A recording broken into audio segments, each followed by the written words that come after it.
अस्सलाम वालेकुम my YouTube family, कैसे हैं आप सब। उम्मीद करती हूँ सब खैरियत से होंगे। अल्हम्दुलिल्लाह मैं भी बिल्कुल ठीक ठाक हूँ। आज मैं आपके साथ ट्रिपल चॉकलेट ब्राउनी की रेसिपी शेयर करने लगी हूँ। इसको ट्रिपल चॉकलेट ब्राउनी इसलिए भी कहते हैं कि इसके अंदर हम 3 टाइप के जो है वो चॉकलेट्स यूज़ करेंगे और ये इतनी ज़बरदस्त ब्राउनी बनती है ना कि आपको मज़ा ही आ जाएगा। तो चले चलते हैं, इसको जो है वो स्टार्ट करते हैं। ये बहुत ही ईज़ी रेसिपी है कि आपका जब भी दिल करे ब्राउनी खाने को तो आप जो है वो इसको झटपट बना सकते हैं। तो इसके लिए जो है वो सबसे पहले हमने ले लेने हैं 2 अंडे। अंडे हमेशा जो है वो रूम टेम्परेचर पे होने चाहिए। इसको हमने जो है वो बीट करना है कि ये ज़रा जो है वो फ्लफ़ी सा जो है वो हो जाए अंडे।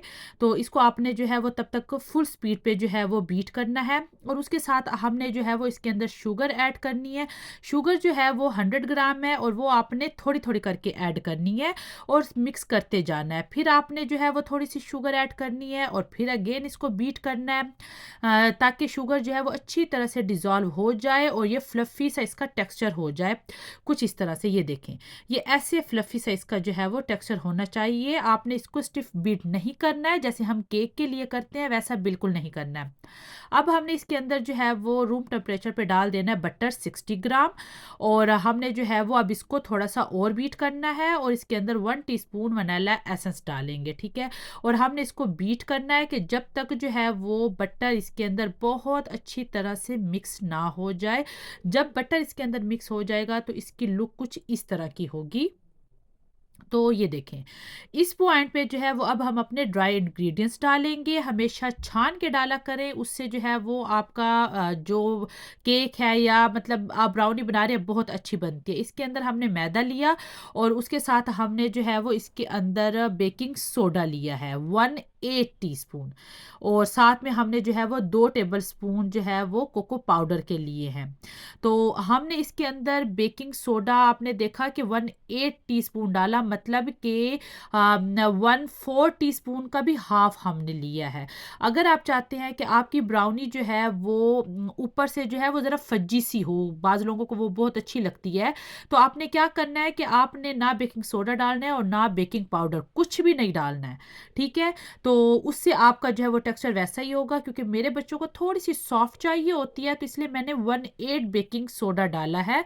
और अब ये मैंने जो है वो दूध ले लिया है। दूध की कोई क्वांटिटी मैं आपको नहीं बता सकती। आपने बस थोड़ा-थोड़ा करके ना दूध मिक्सिंग के दौरान डालना है और आपने बस खुद देखना है कि क कितना आपको दूध चाहिए, क्योंकि हमने इसको बहुत लिक्विडी भी नहीं करना है और ना ही हमने जो है वो इसको बहुत ज़्यादा थिक करना है।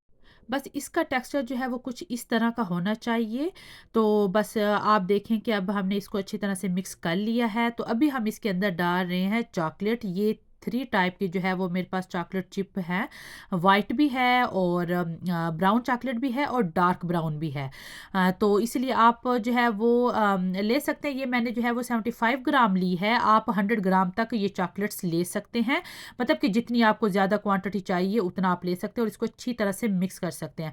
आप चाहें तो यहाँ पे चॉकलेट मेल्ट करके भी डाल सकते हैं, लेकिन अगर इस तरह जब डालते हैं ना और जब ये ब्राउनी पक जाती है और जब हम इसको खा रहे होते हैं और जब बाइट करें तो ना कहीं-कहीं आपको जो है वो इस तरह ये इसका फ्लेवर आता है ना चॉकलेट का, वो ज़्यादा अच्छा लगता है। लेकिन आपकी अपनी मर्ज़ी है कि आपने जो है वो इसको मेल्ट करके डालना है या वैसे डालना है। तो ये देखें कि ये इसका टेक्सचर कुछ इस तरह का होना चाहिए।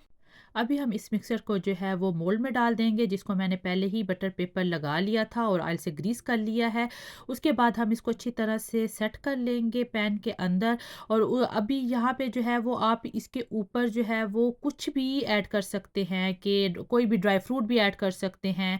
तो लेकिन मेरे बच्चों को जो है वो ये सिंपल ही अच्छे लगते हैं, तो इसलिए मैं जो है वो सिंपल ही बना रही हूँ। आप चाहें तो बादाम ऊपर डाल सकते हैं, अखरोट डाल सकते हैं, काजू डाल सकते हैं।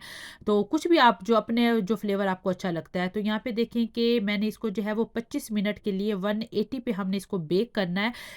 लेकिन 20 मिनट के बाद आप इसको चेक कर लीजिएगा कि ये जो है वो रेडी हुआ है या नहीं हुआ। तो यहाँ पे जो है वो ये मेरे 22 मिनट्स में जो है वो रेडी हो गए थे और अभी ये बहुत ज़्यादा गर्म है। इसको थोड़ा-सा रूम टेम्परेचर पे आने देते हैं और फिर इसको डिमोल्ड करते हैं। अभी जो है वो मैं इसको डिमोल्ड कर रही हूँ, तो ये इतनी सॉफ्ट है। अच्छा ऊपर से ये देखें ना कि ये थोड़ी-सी सॉफ्ट है। अगर आपको ऊपर से जो है वो थोड़ी-सी जो है वो हार्ड चाहिए, जिसको फज्जी कहते हैं ना, कि उस किस्म की अगर आपको चाहिए, तो आप जो है वो बेकिंग सोडा और बेकिंग पाउडर दोनों स्किप कर लीजिएगा, क्योंकि हमने केक की तरह इसको जो है वो फुलाना तो नहीं होता, क्योंकि ये जो ब्राउनी होती है ये केक की तरह फूली-फूली नहीं होती है इसलिए। तो यहाँ पे ये देखें कि आपको कहीं-कहीं जो है वो चॉकलेट्स नज़र आ रही होगी बैक साइड पे इसके। तो ये देखिए जब हम इसको बाइट करेंगे और जब ये मुँह के अंदर आती है ना, तो बहुत ही ज़बरदस्त टेस्ट आता है। तो अभी जो है वो हम इसको जो है वो पीसेज़ में कट कर लेते हैं। मैं इसको जो है वो 9 पीस में कट कर रही हूँ। आप चाहें तो इसके 12 पीसेस भी कर सकते हैं, और इस ब्राउनी को जो है वो आप बना के रूम टेम्परेचर पे 24 आवर्स के लिए रख सकते हैं, और अगर आपने फ्रिज में स्टोर करने हैं तो उसके लिए आप जो है वो इसको 4 से 5 दिन के लिए जो है वो स्टोर कर सकते हैं। तो आप जब इसको फ्रिज से निकालेंगे तो तब जो है वो आप इसको थोड़ा-सा जो है वो वार्म कर लीजिएगा 10 सेकंड के लिए, क्योंकि इसके अंदर जो है वो चॉकलेट की भी क्वांटिटी ज़्यादा है और साथ में जो है वो बटर भी है। तो फ्रिज में आपको पता है कि चॉकलेट और बटर जाते हैं तो वो हार्ड हो जाते हैं। तो इसलिए जब आप फ्रिज से निकालेंगे तो आप जो है वो इसको थोड़ा-सा जो है वो 10 सेकंड जो है वो गरम कर लीजिएगा माइक्रोवेव में। लेकिन अगर आपने रूम टेम्परेचर पे रखे हुए हैं तो ये बहुत ज़बरदस्त जो है वो सॉफ्ट ही रहेंगे। और उसके बाद मैंने जो है वो इसके ऊपर न्यूट्रेला से इस तरह जो है वो डिज़ाइनिंग कर ली थी। आप चॉकलेट मेल्ट करके भी डाल सकते हैं, आप चॉकलेट गनाश से भी कर सकते हैं। तो ये देखिए हमारी ज़बरदस्त सी जो है वो ट्रिपल चॉकलेट ब्राउनी रेडी हो चुकी है। उम्मीद करती हूँ कि ये रेसिपी आपको अच्छी लगी होगी, और अगर अच्छी लगी है तो इसको लाइक कर दें और अपने फैमिली और फ्रेंड के साथ शेयर कर दें। अपना भी ख्याल रखिएगा और मुझे भी अपनी दुआ में याद रखिएगा। अल्लाह हाफ़िज़।